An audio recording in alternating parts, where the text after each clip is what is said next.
Salut à tous, j'espère que vous allez bien et on se retrouve aujourd'hui pour l'avant-dernier épisode de cette série spéciale milieu de terrain au PSG. Il passe plus de temps à l'infirmerie que sur le terrain, vous l'avez tous compris, on va parler d'Ander Herrera. Arrivé fin juin en provenance de Manchester United, mais libre de tout contrat, on disait de l'Espagnol qu'il serait enfin une bonne affaire pour le PSG qui cherchait à se décoller de cette étiquette de surenchérisseur. 5 ans de contrat, 8 millions d'euros par an, force est de constater qu'aujourd'hui Herrera est un intermittent du spectacle. 9 mois après son arrivée au PSG, peut-on parler de flop? C'est ce que l'on va voir dans cette vidéo, bienvenue. Allez, pour définir Herrera en un mot, je dirais altruiste, même si on a bien envie de remplacer ce mot par irrégulier.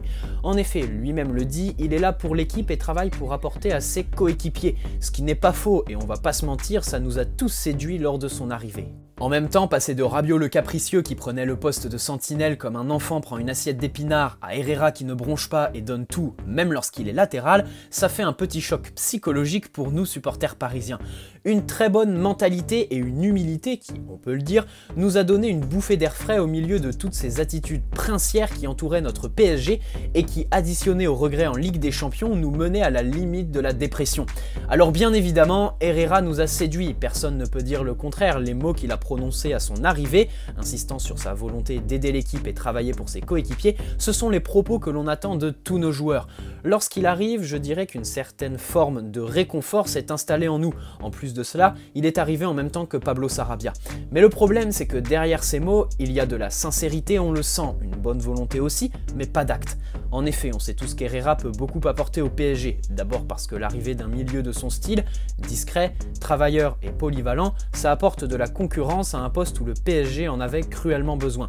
Ensuite, parce qu'au-delà de sa mentalité, son profil est très intéressant. Joueur de l'ombre qui travaille pour les autres, véritable box-to-box qui caractérise son jeu par un harcèlement permanent sur l'adversaire et une simplicité dans l'utilisation du ballon, Herrera ne peut que faire du bien au circuit de balle du PSG qui a tendance à s'enliser par des touches de trop chez certains joueurs, peut-être trop dans l'équipe actuelle. Et puis bien sûr, il y a aussi ce souci d'être crédible face à l'adversaire et ne pas se faire marcher dessus au milieu de terrain. Herrera va au charbon, tout le monde le sait, il n'hésite vraiment pas à mettre le pied et le PSG avait besoin de ça à son arrivée. Peut-être qu'aujourd'hui ce problème est résolu, mais force est de constater qu'Herrera n'a pas beaucoup contribué à sa résolution. Il a 30 ans, de l'expérience, peut-être pas le charisme d'un Keylor Navas, mais il est un leader dans le vestiaire, celui qui tire tout le monde vers le haut et dégage des valeurs qu'il manquait au PSG, le respect, l'humilité, le travail et la discrétion. Maintenant, sur le terrain, il ne dégage rien du tout puisqu'il est en tribune bien trop souvent. Et puis la concurrence au milieu, pas sûr que ce soit lui qui l'apporte. Si on se met à la place de Paredes, par exemple, il est inconcevable de penser qu'Herrera puisse mettre en danger notre temps de jeu. Il n'est pas crédible dans la concurrence au milieu par le fait qu'il ne soit pas fiable du tout. Il faut dire les choses telles qu'elles le sont, l'irrégularité d'Herrera, elle concurrence certainement celle de Gourcuff ou Dembélé. Maintenant, oui, on sait que s'il sort de cette spirale négative, et on lui souhaite de s'en sortir, Herrera apportera au PSG, c'est certain. C'est le genre de joueur qui gratte les ballons au milieu et qui par son activité incessante sur l'adversaire vous permet de ne pas reculer sans ballon. Et dans son utilisation, il cherche toujours la solution verticale ou celle qui permet d'étirer. C'est une certitude et une qualité évidente d'Herrera. Alors pour faire le bilan, oui, Herrera est hors course dans la concurrence au milieu. Il ne peut pas aspirer à une place importante à cause de son irrégularité. Et comme on ne peut pas trop illustrer par ses performances, puisqu'il ne joue presque pas, on va illustrer par des chiffres. 8 millions d'euros annuels, un salaire que devrait toucher un titulaire en puissance tout simplement. D'où les regrets que nous pouvons avoir avec Herrera. Et bien évidemment, ce n'est pas de sa faute, c'est un joueur exemplaire qui, comme je l'ai dit, dégage des valeurs qui procurent une certaine forme d'affection pour lui chez les supporters. Je fais partie de ceux qui aiment beaucoup Herrera et qui éprouvent plus de compassion que de colère vis-à-vis de ses blessures.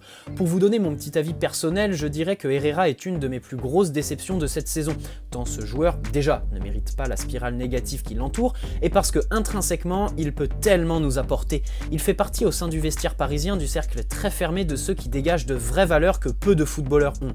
La simplicité, le goût de l'effort et du travail, l'humilité, et peut-être aussi de l'humanité dans un football où les acteurs sont complètement déconnectés de la vie réelle.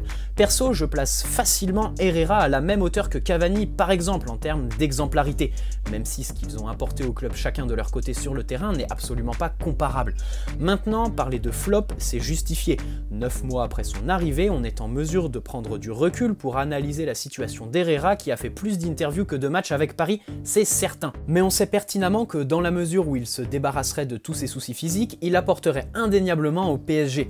Maintenant, c'est vrai aussi que nous sommes arrivés à un stade du projet où la perte de temps n'est plus envisageable. Mais ça fait du bien d'avoir un joueur comme lui dans l'effectif. Discret, simple et qui réussit quand même à les tirer vers le haut. Même si actuellement, en toute objectivité, il ne peut en aucun cas prétendre à une place de choix dans l'effectif, ce qui est aussi dû aux montées en puissance des autres. Quoi qu'il en soit, je voulais tout de même faire cette vidéo sur Herrera parce que je l'aime bien, parce qu'il mérite notre estime et parce que c'est juste une histoire de blessure. S'il se dégage de ses soucis physiques, il deviendra quelqu'un de très crédible dans le groupe en général et au milieu en particulier par son abattage et son travail de l'ombre qui met en lumière les autres. J'irais même jusqu'à dire que dans l'effectif, c'est peut-être le milieu le plus complémentaire de Verratti qui a besoin de gars comme lui qui font les tâches ingrates, ce qui met en lumière les qualités de Verratti que j'ai évoquées dans la vidéo d'hier. Rendez-vous demain pour clôturer cette série avec une vidéo dans laquelle je vous livrerai le milieu que je mettrai en place au PSG. Pour le moment, tu peux liker cette vidéo si elle t'a plu, me donner ton avis sur Herrera dans l'espace commentaire et t'abonner si ce n'est pas déjà fait.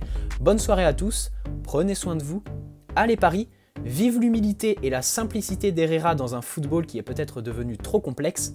Ciao.